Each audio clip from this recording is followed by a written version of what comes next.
Hey, paisans, the time has come. On the air since 2009, the independently produced, non-FCC compliant champ of video game talk podcasting. Here comes Tiger Claw Radio. Here's your host, Critical Failure. You're listening to Tiger Claw Radio. This week, the Steam Deck. On top of that, we got some chiptunes and some other stuff. But the Steam Deck is what's making all the headlines right now. So, of course, that's become the elephant in the room we've got to talk about, especially on a show like this, where for a lot of years, Steam really has been my main squeeze when it comes to video games. But their attempts at getting into hardware thus far have not been great. Let's see how this new one looks. Alright, the name of this track is Success, and it's from Pixel Guy. This is from a Japanese chiptune collection that's available for free that I caught wind of just searching forums over this past week. So, the collection comes in two, I want to say 2 discs, but it's a digital thing. This is from the Dark Side disc. It is the 11th track. You're listening to Tiger Claw Radio. Stick with us.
I like that track because it's reminiscent of the first 2 Doom games with the meaty, 90s meaty, ad-lib, whatever it's called, style chip sounds mixed with the heavy metal drum beats or whatever. It's good stuff. It's good stuff, and that's from a good collection. So check that out. If you're into it, check it out. So let's talk about the elephant in the room. Is really the Steam Deck. And when I first saw this thing, I kind of... Alright, so here's the roller coaster that I went through. Now, bear in mind, this all took place in the span of like 5 minutes. At first, I was like, oh, there's a handheld that plays Steam games. Then I was like, oh, it's $400 minimum. And then I was like, well, they're saying it can emulate some crazy stuff and you can install Windows. And then I was like, I don't have anything in my Steam collection that's worth $400 to play. Also, you're playing with a controller, so that means first-person shooters are out. So what is this thing for? I couldn't figure it out. And then it dawned on me, the emulators, you know, I mentioned that just a few seconds ago. It's supposed to be able to emulate Switch games. And then I was like, oh dear. I started reading what people were saying about it. That's really where the buzz is coming from. See, if I got a hold of this thing, I'd probably play like Rivals of Aether or something on it.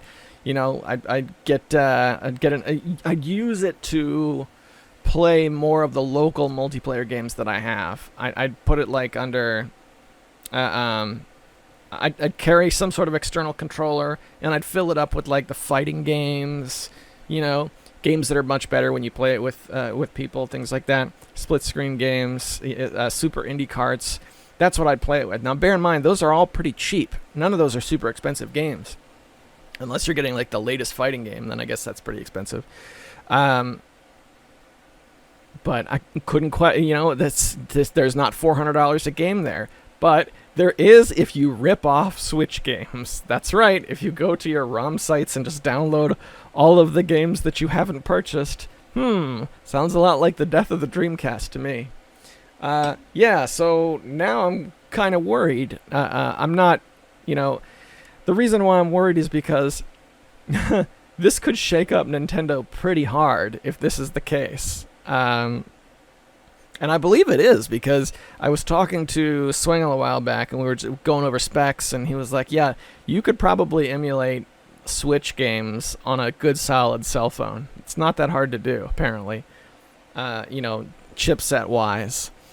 So let's say for a minute that Nintendo's flagship system suddenly becomes up for grabs, much the same way the Dreamcast did.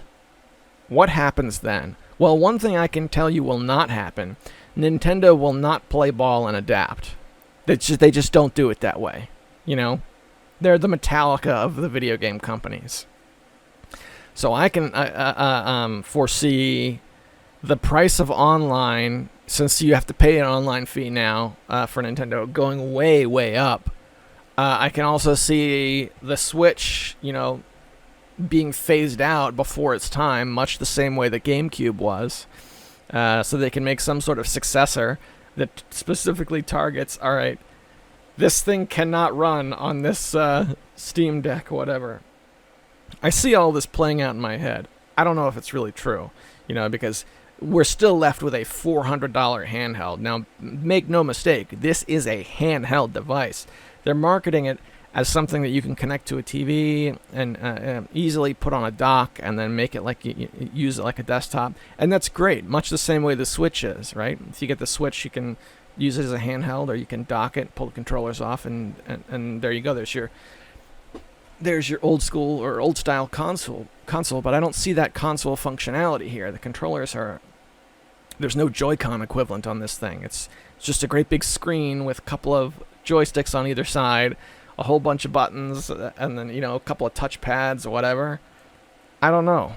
I'm really, really, really skeptical, especially since, wasn't it just like 2 weeks ago we were talking about that company that was trying to come up with the ultimate handheld, one of these emulator devices coming out of China, and it's like $200, and that was like an unheard of price for for a new handheld, because they're all like 100 or less. Give me a second here. And I looked at this $200 handheld, and I was like, there's a lot I don't know about it, but I gotta say I'm intrigued at the concept of them making it link cable compatible. So now we've jumped up twice that already in terms of price. I can't imagine what will be worth $400. Again, look at my Steam collection. I've got a lot of Steam games, okay? Not the biggest collection in my circle, but I'm pushing 2,000. Actually, let me load up my profile here so I can see how many I have. Oh my gosh, please input the family view pin. There it is. Okay, nice try. Please put in the correct pin. Oh, but now it loads because I did put in the correct pin. Yes, 2,068 games. What do I actually want to play in this collection? Well, let's scroll down. I'm playing a lot of idle games.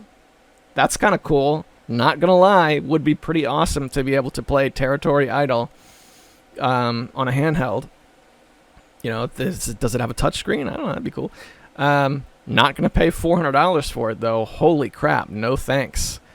Territory Idol. I played through Homefront in the last week, which was a pretty good game.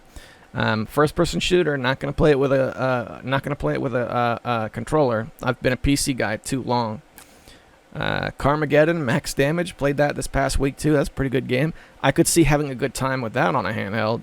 That ain't $400 worth. Get out of here. Somebody tell me what in Steam you would play with a controller that's worth that. None of the flagship titles. You're not playing Counter-Strike that way. Can you play Dota that way? I doubt it. There's got to be something. There has to be some sort of system seller for it to work. But I don't know. The thing has me nervous because now we have Tim Sweeney, modern-day Tim Sweeney from Epic, saying like, hey, yeah, this is a great idea. Way to go, Valve. I'm like, oh, dear. Those words, they make me afraid. So, I don't know. I don't see this being successful on its own merits. However, I do see it opening the door to a shift in where the industry goes in the future. And that's why it has me nervous. And I'm keeping an eye on it. Yeah, no game in my collection is worth dropping for $400 to be able to play on the go. Not a single one of them. Aw, dog. Can I play the original XCOM? That would be pretty cool to play on a bus. On a gigantic handheld. These handhelds, they get so big, I don't feel safe playing them outdoors. I just don't. Like, maybe this is just me, but a good solid, Nintendo Switch, that's too big. I'm not taking that outdoors. Unless it's like I'm taking it to a specific event or something and it's in a backpack. It's not just going to randomly go with me the same way my Pow Kitty would or my Amberneck. No. Too big. It blurs, in my opinion. We're starting to blur what is a handheld versus what is, I don't know, something else. But yeah, that's the Steam Deck. A lot of question marks. They're saying $400 for the base version, but you can go higher if you just gotta have more. So yeah, that's frightening. Yeah, I've really been looking hard at this thing over the past day or two. And I can't decide where I stand on it. Because the more I read about this thing, the more it's clear to me that nobody's interested in this thing to play their Steam collection. So, I guess it's the $400 like Chinese emulation handheld. Emulation is always what comes up when you hear people talk about it. Always. So I looked at the listing on Steam, and $5 to reserve yourself a copy. And the difference between the three versions, and I'm not going to bring them up now, but there's three versions, and they're like $100 apart. And they offer the solid state drive that's in it is a little bit bigger on each version. So you can pay an extra $200 and get like, I don't know, like 200 gigs of solid state drive or something like that. Whereas the low base version had like 40 or 50, something like that. Very small amount. Clearly not something that's going to be able to house your entire Steam library. But it does occur to me, to be fair, I'd have to look at how well this thing plays, because building a computer is very expensive. And does this thing perform like better than the computer that I have now? My computer is like 4 years old, and it already had, at the time when I put it together, the graphics card, GTX 750 Ti. It was already a couple generations old by the time I built this thing. So maybe in that case, if you're buying this thing to hook it to a dock and it can work like as a pre-made gaming computer that you can take on the go, maybe that would make it feasible, because $400 is a lot. But if it's going to be your main thing, then I don't know, maybe it's not prohibitively expensive, right? I paid more than that for this computer, to be fair. So, we'll see. I have my eyes on it. I'm reserving judgment, but I gotta say, man, I'm hella skeptical. let's go back to the well and listen to one more chiptune. You guys are listening to Tiger Claw Radio. This is from Japanese chiptunes compilation that came out for free very recently. You can go pick yourself up a copy and jam to the MP3s till your heart's content. Stick with us.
That was Sacred Tree from Mr. Blue.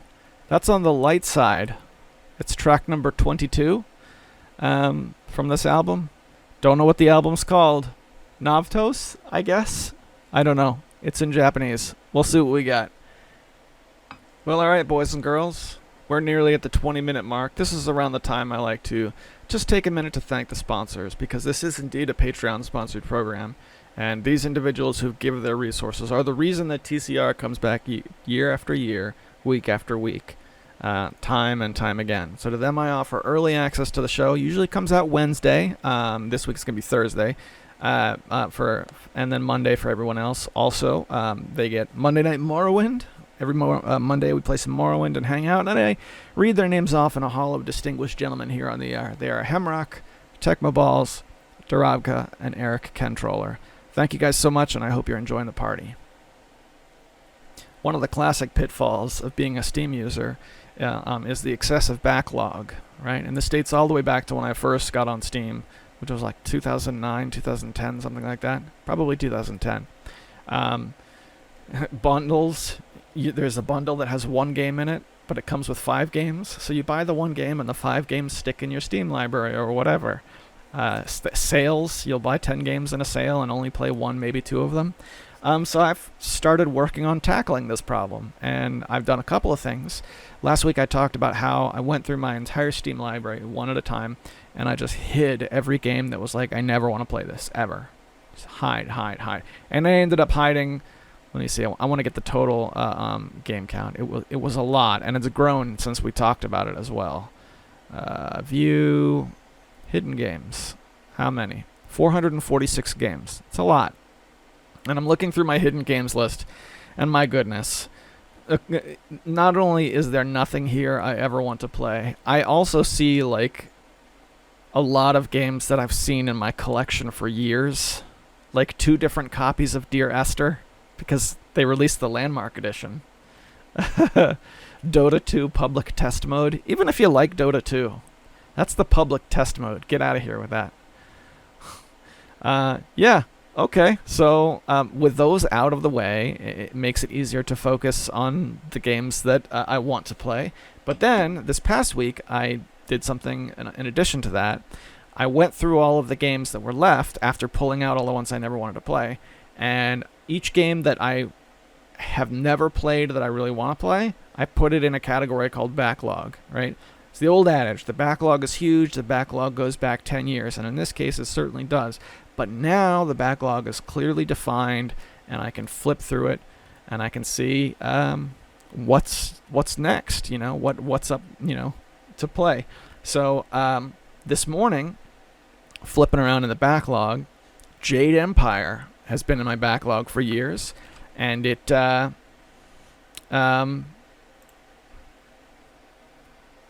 and I finally got it installed, and it took some work. It's a game that doesn't work perfect. You got to go into your Steam folder and get steam.dll and then put it into your Jade Empire folder because it doesn't launch right away normally. And apparently, if you look in the forums, there's some people who struggled with this to the point where they couldn't play it. Got that figured out. I even put the fix in a guide so that to make the solution easier to find for people behind me. And I played that for about 45 minutes this morning. And I gotta say, it's a good time. It's maybe not my favorite game in the world, but this is BioWare, like in their heyday, and it's themed like an old kung fu movie. Which, my goodness, Tiger Claw TV, Tiger Claw Radio, who loves kung fu movies more than me, right? Nobody. Yeah, so that's a game I would. I don't know if I'm gonna play it through to finish, but I'm definitely gonna come back for a second helping for sure. And it's one less game on the backlog, so now I have a real list. I can cross games off one at a time and make sure I've played everything. And everything that matters. Because once you remove games like The Great Art Race and Infestation, Survivor Stories, and Iron Roses, suddenly that becomes an easier task. You don't have to play the games you don't want to play. But I want to play everything that looks interesting. At least the stuff that I've exchanged currency for already in the past. Math Rescue is not one of those games. In other news, or not news, but other things that I've been up to this past week, played some more Final Fantasy. And I gotta say, playing it on one of the handhelds was, I think it was a good move. Because, here's the thing. A low-end handheld, right? Hey, it can't play PS1 or anything over, but it can play everything, from the NES, from most from SNES and Genesis, whatever. It reminded me that the NES alone has a library that's so big, and there was at one point a time in which the NES library was enough to keep me totally absorbed.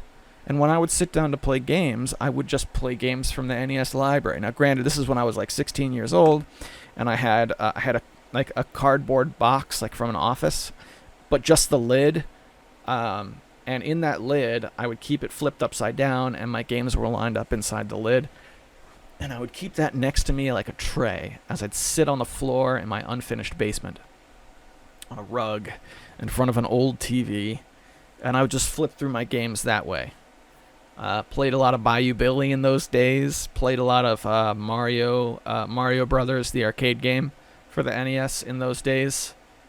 Good times. And a lot of that, in the emulation era, it's just like, oh yeah, it's a what is it, 400 megabyte download to get that entire library. You put it on your whatever machine or stick it in your Nestopia folder, and you open it up all in a single directory with 700 plus files, and and that's it.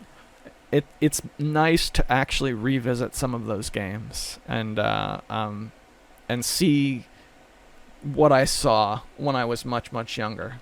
It's a good time. And the handheld, regardless of what handheld you choose, because they can all run NES, they are really good for that. And that's really how this whole thing started, too, isn't it? I got that $10 handheld that broke like right away. I just wanted to play Ice Climbers. I just wanted to play Kung Fu. That was really it. That's good times. Those are good games. At least Kung Fu's a good game. I don't know about Ice Climbers. I'm still on the fence about that one. All right, let's go to the Failback. This one's from Hemrock. He says, Hey, CF, thank you as usual for another episode.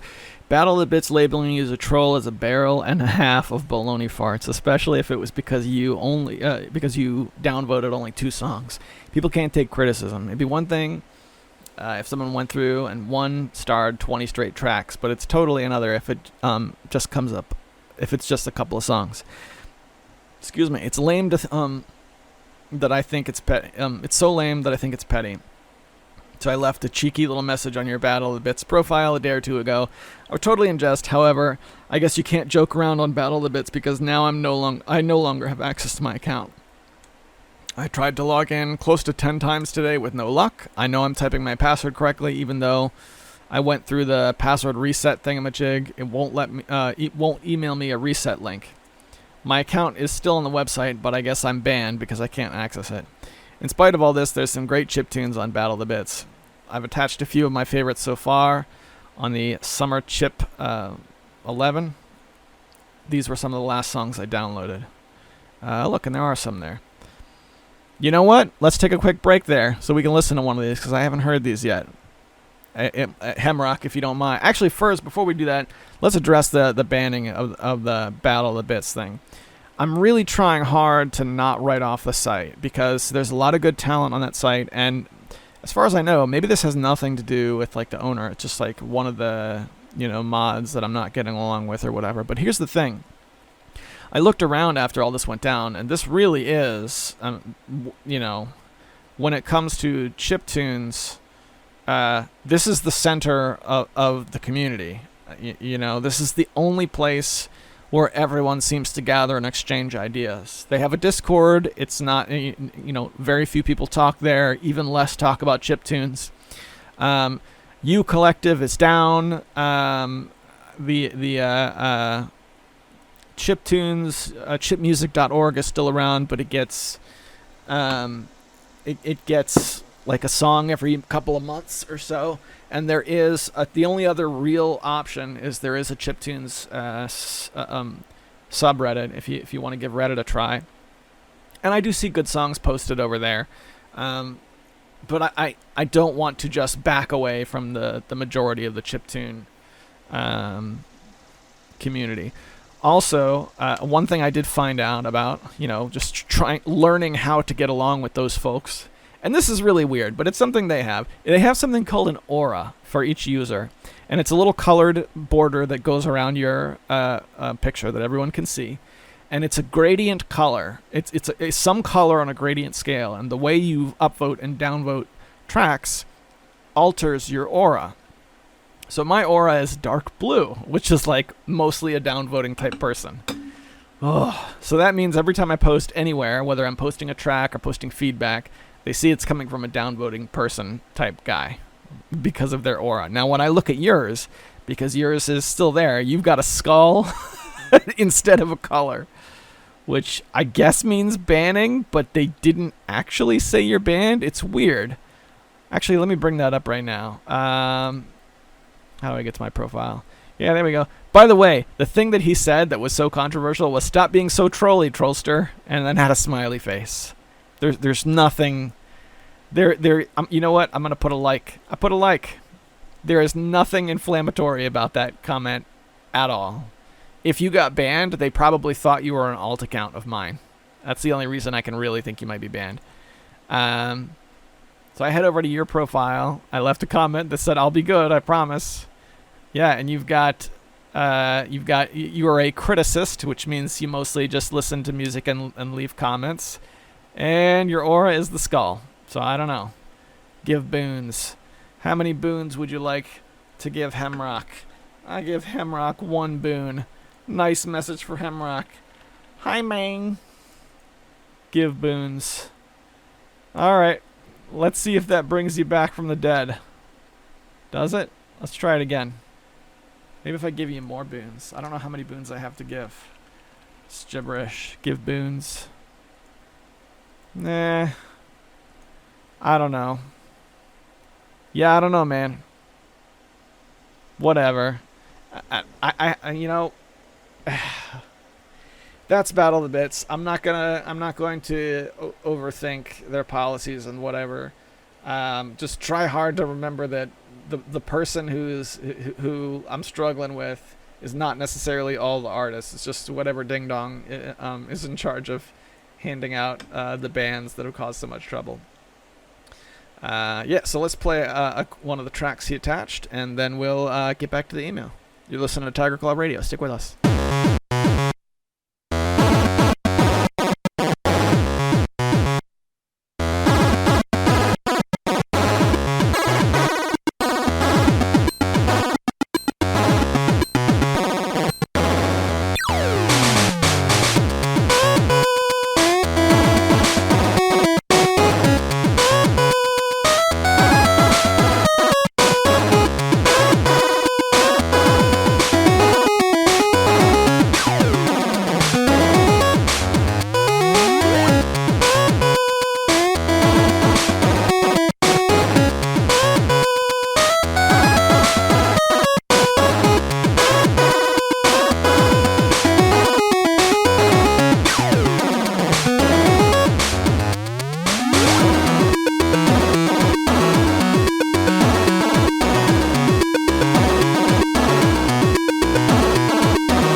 That is Beware of Falling Anvils.gb.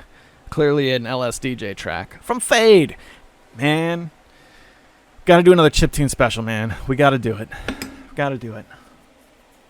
It's like been on my radar for like a year plus now to get into doing like a music themed podcast. I don't know. I'll have to talk to Sendu, see maybe I can get him to carry one on the Emerald Rangers podcast network that he's working with. But yeah, so that's a track that's there. Thanks, Hemrock, for that. Let's see what else we got. He says, Battle of the Bits community reminds me a little of the Civ 2 Scenario League forums. There can be a bit of toxicity on their site as well. If you aren't part of the Elite 8 that visit that site every week, you will likely not get much attention and or respect. Just recently, I saw some poor overzealous noob reply to a post because he went off on a tangent, and he got a couple of nasty responses from some of the Elite 8. Scroll to the bottom here to see our poor friend's post, and here to see the responses. Yikes. Thank you for your Pico 8 recommendations. I played Scan It in my internet browser. My keys wouldn't work, so I had to use my mouse. Yeah, that's the same way I played. It has basic gameplay, but the soundtrack rocks. I got a bunch of those carts on my POW Kitty. A lot of them would not play at all, but a few would boot and not play properly. Pro tip, don't try to run Pico Fox, as that will freeze the console. Only 2 games worked flawlessly. Dengo the Lich Queen, pretty basic dungeon crawler, where the rogue in your party can't hit the broadside of a barn. And Pico de Pawn, great puzzler, and my favorite Pico 8 game so far. Pico de Pawn works on the POW Kitty. That is a great game. It's a shame that the best game is like a game we have elsewhere better, but it is a really great Panel de Pawn clone. Let's get back to it. I got Wolfenstein to run on POW Kitty, but as I played, I experienced a glitch where your character moves rapidly to the side. Huh, I should try that. I would love to play that. Here's the thing that stops me from getting Wolfenstein to run on the POW Kitty. And he's talking about Wolfenstein, the... Oh, actually, I'm not sure. Are you talking about Wolf 3D? Or are you talking about, like, Castle Wolfenstein? The old DOS game? Because Castle Wolfenstein, what got me to not do it was it had the 8 directions, okay? So you had to be able to look diagonally and whatnot, and I didn't see that working with the D-pad on the POW Kitty. It's worth a shot, but I don't know. Glitches aside, any one of those DOS programs, I mean, they had their fair share of glitches. Was it, apart from that glitch, was it playable? Back to it. He says, I totally agree that Pico 8 needs more pinball, especially something in the vein of Pinball Construction Set. I only saw one pinball game, and it was more of a pinball-inspired game, not a traditional pinball table. By the way, here's a platformer starter kit I came across. Yeah, I saw that too. That's actually a pretty sweet program. There's a couple of those. I played a little more Final Fantasy. I've mostly been grinding for XP on the Peninsula of Power. How about you? Any progress? I'm looking. I just pulled into the second town the last time I played. Oh, finally. So I was like wandering far from home, but not really strong enough to hold up. And now I can do like a battle or two, but I needed to find another inn so that I could grind a little bit more. The grinding is really slow going because on the Ambernick, there's no fast forward button. When I play this kind of game on like a regular emulator, you can grind quickly by holding down a fast forward button and then, doing a lot of battles in a short period of time. That's, one of the ways that makes the original Dragon Warrior playable, if you want to play that. I checked the options as thoroughly as I could, and I didn't find anything like that, at least not on the Ambernick. Let me know if you find anything different on the POW Kitty. Back to the email. He says, I did not pick up anything on itch.io, although I did find a few deals on some Sega Saturn imports on eBay, including Darkstalkers Revenge for a few dollars. Woo! Any Darkstalkers title is worth it, but the Saturn one in particular is one I have fond memories of. Good for you, man. I need to check out the Saturn imports more because I've been importing on the PlayStation, and in the past I've imported a ton on the original Game Boy. I've got a big drawer of Famicom cartridges. I've got a few Super Famicom cartridges, But the Saturn I haven't done yet. The Saturn I haven't done, nor have I done the PS2. Now, I can't play the PS2 games directly on the machine, but it's the same deal as the PlayStation ones. I could put them, in the CD tray of my tower and just play them on my computer, which is how I like to play most games anyway. Yeah. So apart from Darkstalkers, you get anything else good in terms of importing for Saturn? Here's a question for you. Have you actually played Darkstalkers recently? Like, who's your main in that game? Because I remember in the original game, now forgive me if I've gone down this, memory lane on the air before, but in the original game, Bishaman was my main. Bishaman was my main, and my older brother's main was Felicia. Then we moved on to Darkstalkers 3, okay? Now in Darkstalkers 3, Bishaman was changed a little bit, so I couldn't adapt to the changes. He wasn't my main anymore. I ended up switching over to Pyron. And he stayed with, he bounced back and forth between Felicia and BB Hood. And Engie, his main was John Talbane, who he was really good with. And we had some pretty epic battles. In terms of the Dreamcast one, not Dreamcast, Saturn one, I didn't own it back in those days, but Engie did, and there was one night in particular where my older brother and I went over to Engie's place together and played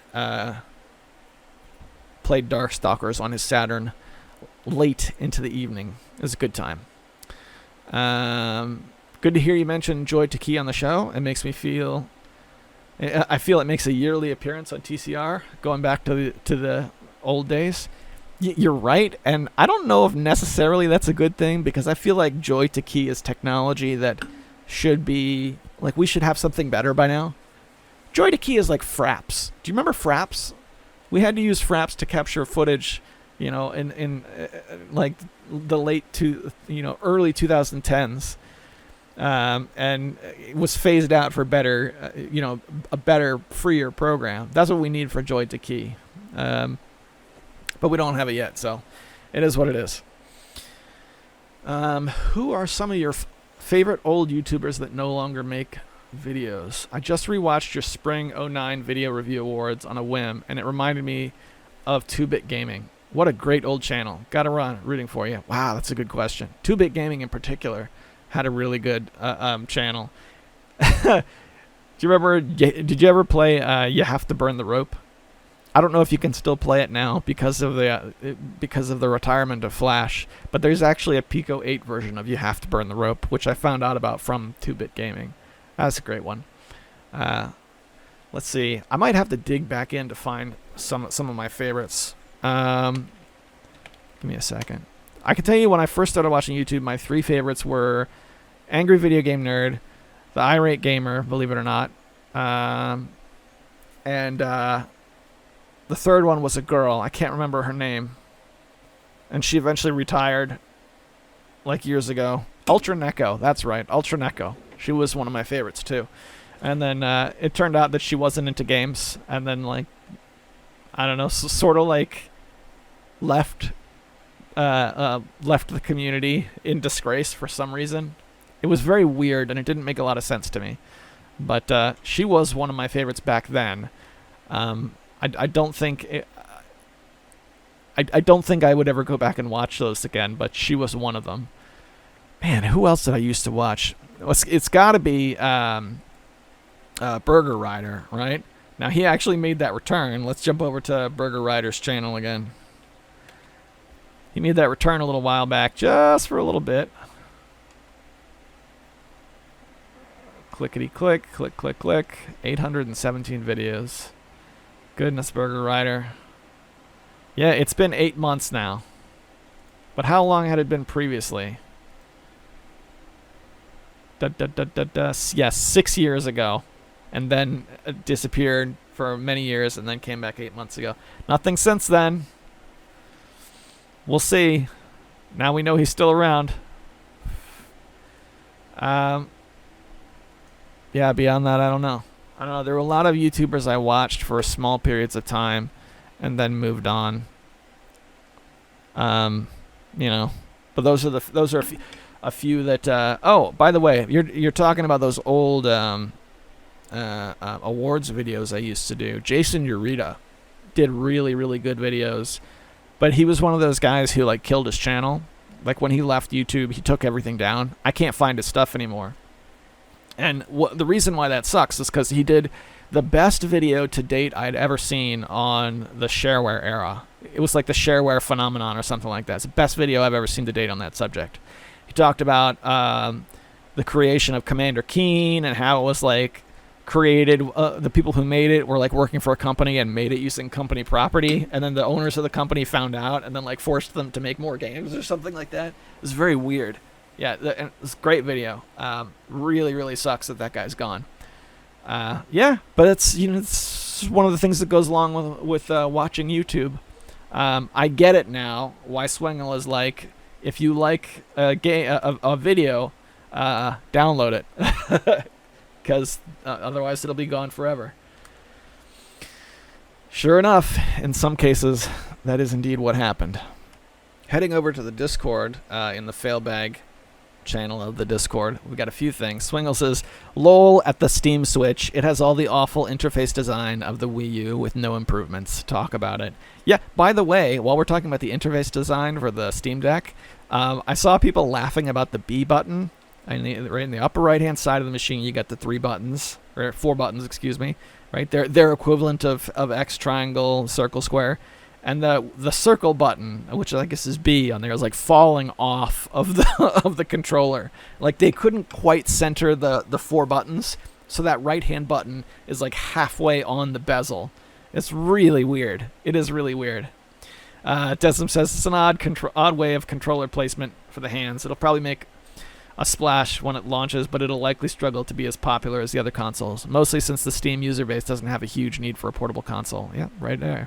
You need advanced crab hand syndrome to handle that controller. Yes, indeed you do. Yeah, like one mode is holding it from the bottom or clawing it from the top. Isn't that exactly the way the Nintendo 64 controller worked?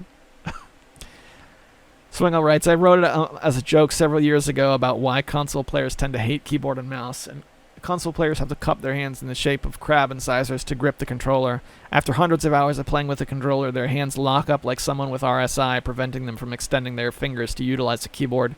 For keyboard users struggling to use a controller, I call it popsicle fingers, where it is impossible to curl the fingers around a controller. Desm laughs in arcade stick. Keyboard seems more accurate for games that use twin sticks and FPS and 3D gameplay. Console controllers are far more casual use, I guess. Shots fired from old Desm. Yeah, all that went down on the Discord. Also on the Discord, I've dropped in my draft of the latest track that I made in Fama Tracker. If you want to check that out, I'm not sure how I'm going to release that yet. Like I'm debating if I want to put it on Battle of the Bits or not. But I ultimately made it for the next chiptune compilation over on CME that I'm working on. Yeah. So thanks everybody for going back and forth on Discord a little bit. Let's see what's up on YouTube. All right. Swingle writes at 13 minutes, the classic, this is just like that one game, but worse. Yes, that's exactly what happened. And he's talking about last week when I tried to do like the news ticker and we got to that one site that makes a lot of like games for the Commodore 64 and whatever. They definitely do that. It's just like this other game, but worse. But, I mean, those are demakes, so I tend to give them a little more slack. I don't know. Maybe that's just because that's exactly what they're doing, but they're games that I'm most of the time pretty interested in. 16-minute mark. To mark shame on another user with no real justification is monstrous. At least have the decency to ban you if you violated the sacred cow, considering they potentially harmed you worse than the supposed victims. From what you described, the Battle of the Bits community, they are a good vibrations cult that thrives off of SJW behavior, so branding you as an outcast will guarantee you'll never rank high. This is the same BS I experienced at RPG groups ran by SJWs. They'll rot in hell, so at least they have that going for them. Okay, a couple things. I definitely get the good vibes cult thing going for them, because they have multiple threads where it's just like, thank you all for being users of this site. Love you so much. I don't know. I get that, but the branding that they left, the troll icon did eventually go away. So there's that.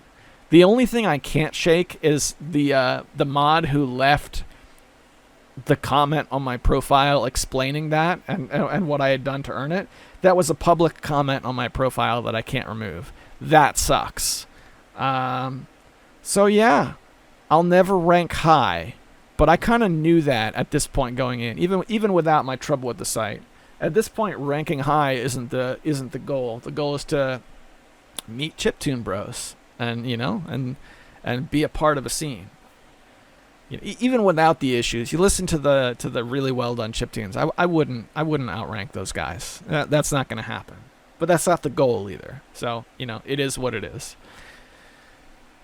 This is on the Ambernic RG280V versus Powkitty V90. Hamrock says, great review. It takes me back to old school Tiger Claw TV. Does the Ambernic screen get scratched much because it's not protected like the Powkitty? Ridge Racer, this was awesome. Okay, awesome. The screen hasn't gotten scratched at all for me, but it's very much a cell phone screen. It's Gorilla Glass. If you look it up on AliExpress, they do sell like a screen protector, same way you would get for a cell phone, or you apply it on top of the screen. Probably even better because since it's not a touch screen unit, it wouldn't impede you in any way. Mine hasn't gotten scratched, but I do think it's susceptible to that. Now, in my case, this is something I'm going to replace with a different unit later on, so I'm not too terribly concerned about the screen, because I don't view it the same way I would as an authentic Game Boy, where it's going to be years and years and years a cornerstone of my collection. This is going to be a toy that I play with, and eventually it'll break, and that's fine. And actually, I've been enjoying it more because of that. So, to answer your question, hasn't scratched yet. It seems vulnerable to scratches. That doesn't really bother me as much. I mean, that's one of the great things about the Powkitty, is that it clamps shut on the screen. So, I feel like it's a little more protected. Yeah, Ridge Racer is a fun game. I'm glad you liked that, man. I'm really glad that video went okay. Mecha Menace says, but the resale value, yuck. Yeah, I know, but I'm not buying these as stocks. That's quite the opposite. And you and I, Mecha Menace, I think we clash on a lot of these things, because I've always had this philosophy that it's with a few exceptions, buy to play, don't buy to keep. And I think you've even called me out on that once before. It's look, these collectors or whatever, it's a different mindset, they have different goals, they're just different people, and that's exactly what we're seeing here. I don't buy to have the artifact. I buy to play the game, and these are products designed for people who are only interested in playing the game. There's too many of them coming out too fast for for any of this to stick around as a cool artifact. Yeah, I don't know. Yeah, the resale value, no. These things bottom out. Maybe after a couple more generations, the existing generation will go even further down. I don't know. We'll see. See what happens. No one knows. Hemrock says, I wonder if this is on the Monday Night Morrowind, I wonder if falling through Vivek has anything to do with the MGE XE Serious Air Condition that is noted in the top left-hand corner of your screen. Glad to see you have that recall working. Yeah, it's weird because the MGE XE is the graphical mod that I have that makes it look nicer, and that error is up there most of the time. So it's impossible for me to tell if it's because of that error or if it's just because, Bethesda being Bethesda and buggy games being buggy games. I didn't put much thought into it because, just like you see in the video, it was just it was not a game-breaking glitch. I fell through the floor, and then what was underneath the floor? Water, and I was able to easily swim to the shore and then climb back up. I could see that being a bigger pain if it happened if I was at the top, and that meant getting back to where I was meant cutting through the internal parts of the buildings and stuff that I hate doing. I could have seen that really easily being irritating. But in that situation, not so much. Good to hear from you, brother. Thanks for checking in. Thanks for watching Monday Night Morrowind, by the way. Because that is a thing that I do.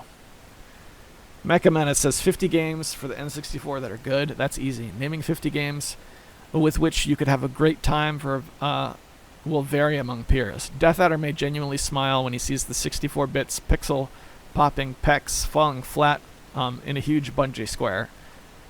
Ostensibly, that's not a great time to me. However, sit us both down in a room and have Death Adder go gaga over why he likes the game so much. Check out all these cool features.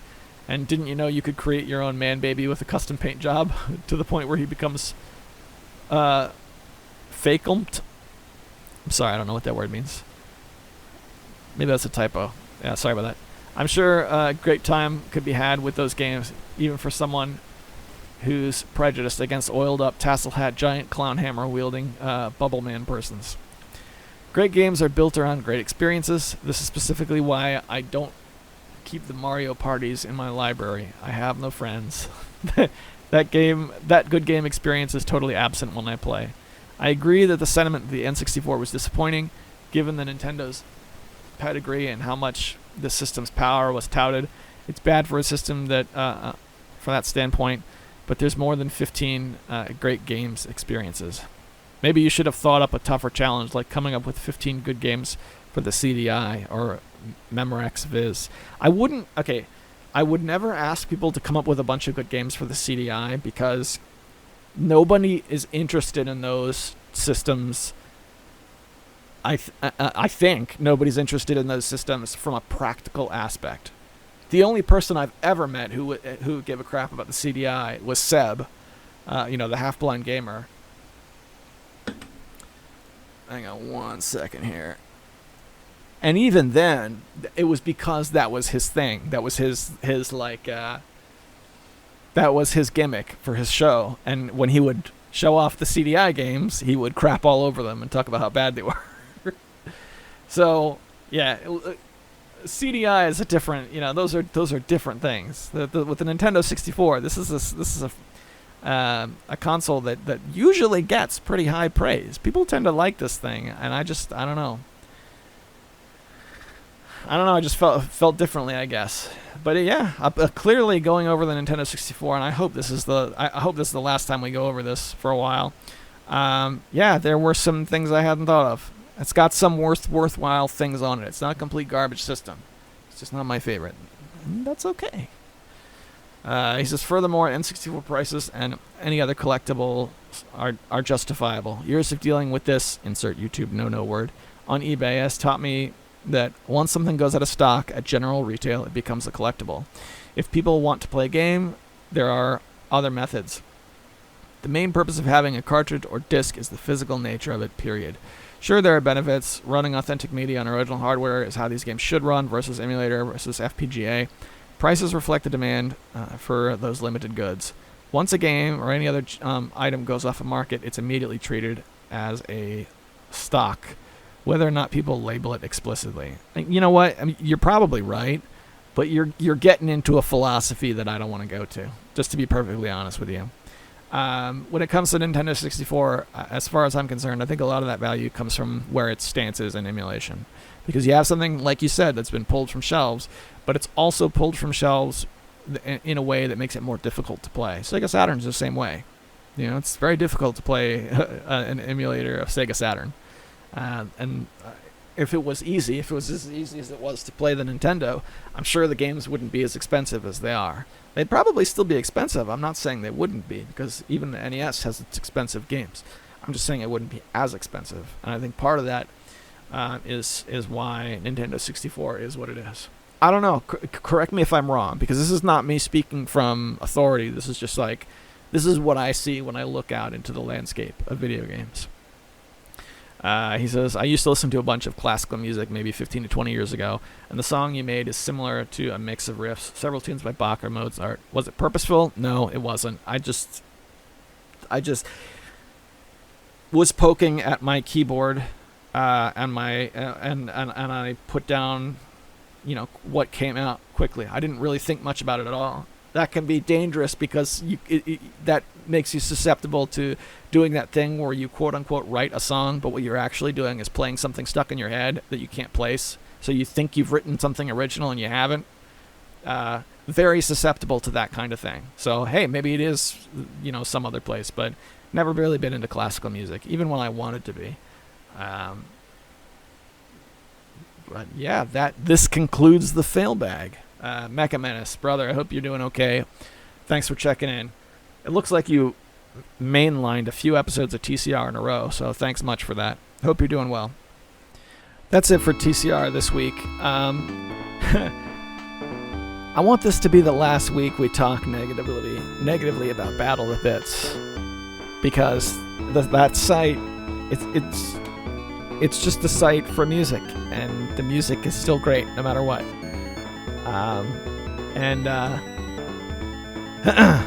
I'm making it a point to be positive in my life about these sort of things, because I can't afford to get into, argument, internet slapping and stomping of the feet. That kind of anger, you take it with you when the computer gets turned off, and I can't do that. So let's put that to bed. Only good things from now on. If they're cutting up, then we'll just go to a different site for a while. And with that, whatever it is you're doing this week, I hope it goes well for you as well. I'm rooting for you, I really am. Do the best you can to stay positive, and I'll see you next week.